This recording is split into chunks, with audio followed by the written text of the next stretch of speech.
رات کی بڑی علامتیں ہیں، اور اس ایک رات کی عبادت اللہ نے 80 سال سے بڑھ کر کی۔ اسی لیے جب یہ رات آئے تو اس میں مغرب کے بعد غسل کرنا سنت ہے۔ بعد مغرب حضور علیہ السلام کا معمول ہے کہ اللہ کے حبیب صلی اللہ علیہ وسلم بعد مغرب غسل فرماتے تھے۔ اس کے بعد آقا کریم صلی اللہ علیہ وسلم مسجد میں عبادت کرنا اس رات کو پسند کرتے تھے۔ گھر میں بھی کر سکتے ہیں، لیکن بلکہ صحابہ کرام تو شب قدر میں نئے لباس کا اہتمام کرتے تھے، نئے کپڑے وہ پہنتے تھے شب قدر میں۔ کچھ صحابہ تو ایک ہی لباس سلا کر رکھے ہوئے تھے، جیسے حضرت انس ابن خزیمہ وغیرہ، کہ یہ حضرات اسی رات میں وہ لباس پہنتے تھے اور پھر کسی وقت اس لباس کو استعمال نہیں کرتے تھے۔ آقا کریم صلی اللہ علیہ وسلم سے پوچھا گیا کہ یا رسول اللہ، اگر ہم شب قدر پائیں تو اس میں سب سے زیادہ کون سی عبادت کریں؟ اللہ کو اس رات کون سا عمل سب سے زیادہ پسند ہے؟ تو اللہ کے حبیب صلی اللہ علیہ وسلم نے فرمایا، اگر وہ رات تمہیں مل جائے تو کثرت کے ساتھ دعا کرنا، کیونکہ اس رات اللہ کو دعا بہت پسند ہے۔ حضرت اما عائشہ صدیقہ نے پوچھ لیا، یا رسول اللہ دعا تو کریں، کون سی دعا زیادہ کریں، وہ بھی سکھا دیں۔ تو آقا نے فرمایا کہ یوں کہو، اللہم انک عفو کریم تحب العفو فاعف عنی، اللہ تو عفو ہے، تجھے معاف کرنا بہت پسند ہے، سو تو ہمیں معاف فرما دے۔ اس رات توبہ کرو کثرت کے ساتھ، ہو سکے تو صلاۃ التسبیح کا اہتمام کرو، ہو سکے کچھ نوافل پڑھو، اور جب رات کا آخری پہر آ جائے تو پھر دعا میں مصروف ہو جاؤ، اور ہو سکے تو سحری تک دعا کا اہتمام کرو، کیونکہ یہ رات جاگنا اپنے مقدر کو جگانا ہے۔ جو اس رات کو جگ گیا وہ 80 سال عبادت میں آگے ہو گیا۔ اور خاص طور پر بہت اہم بات عرض کرنے جا رہا ہوں، جتنی عبادتیں بھی آپ کرتے ہیں اللہ اس کو قبول کر لے تو اس پر انعام کیا ملتا ہے؟ جیسے کسی نے حج کیا تو حج کرنے والے کے سارے گناہ معاف ہو جاتے ہیں، وہ ایسے پاک ہو جاتا ہے جیسے ابھی اپنی ماں کے پیٹ سے پیدا ہو۔ اسی طرح جمعہ کی نماز پڑھ کے جانے والا ہفتے بھر کے سارے گناہ معاف ہو جاتے ہیں۔ اسی طرح رمضان شریف کے روزے رکھنے والا گزشتہ رمضان شریف اور اس رمضان شریف کے درمیان جتنے گناہ کیے تھے اللہ سب معاف کر دیتا ہے، سارے گناہ معاف ہوتے ہیں۔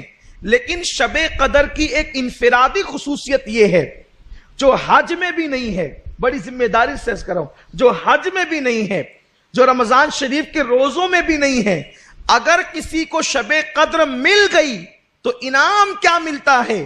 آقا فرماتے ہیں اگر کسی کو شب قدر ملے اور وہ اس میں عبادت کر لے تو اللہ انعام کیا عطا کرتا ہے؟ جتنے گناہ کیا ہے وہ بھی معاف کر دیتا ہے، اور جو ابھی کیا نہیں ہے کرنے والا ہے اللہ اس کو پیشگی معاف فرما دیتا ہے۔ کتنا بڑا کرم ہے۔ لیکن شب قدر ملنا چاہیے، اور وہ متعین نہیں ہے، لیکن ہم تو بس اللہ پر امید کرتے ہوئے جو ہے وہ شب قدر میں عبادت کرتے ہیں۔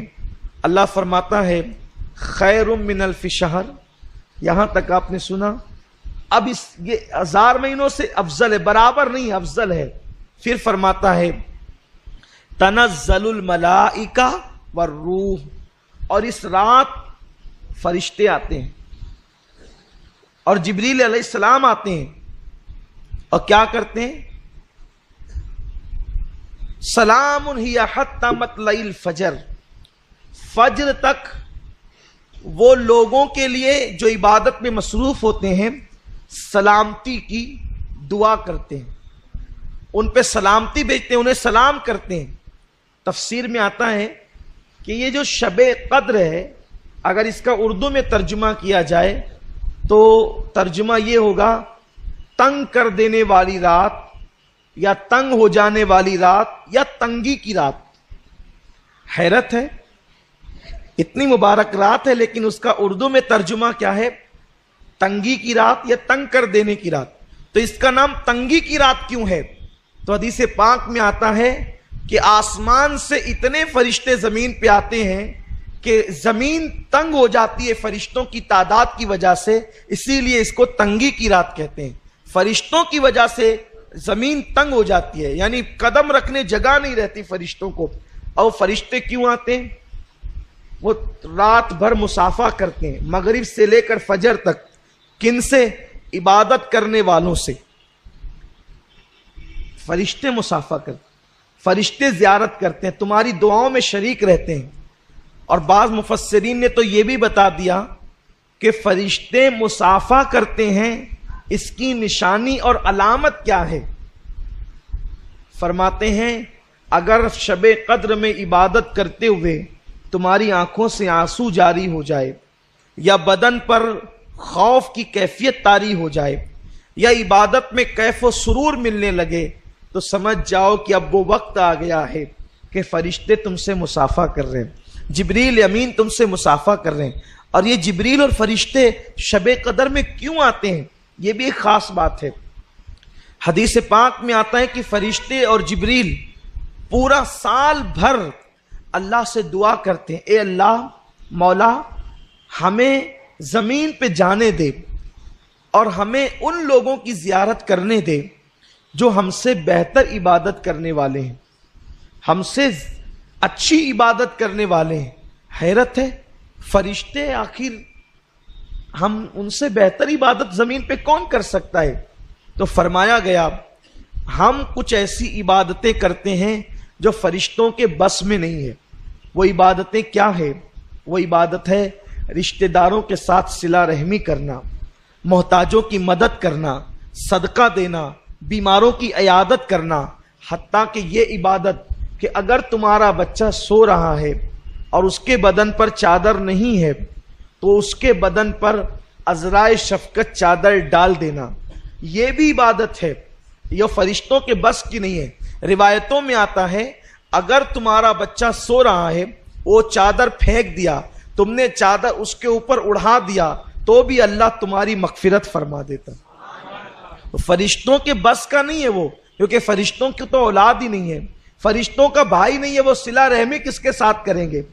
فرشتوں کی بیوی نہیں ہے، وہ محبت کس کو دیں گے؟